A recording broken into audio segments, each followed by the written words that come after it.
قد أفلح المؤمنون الذين هم في صلاتهم خاشعون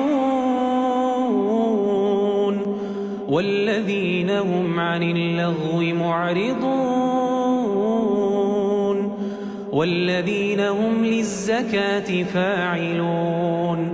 والذين هم لفروجهم حافظون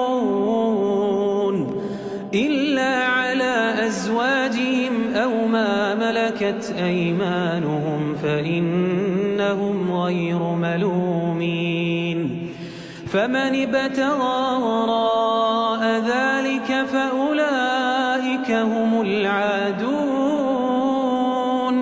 والذين هم لأماناتهم وعهدهم راعون والذين هم على صلواتهم يحافظون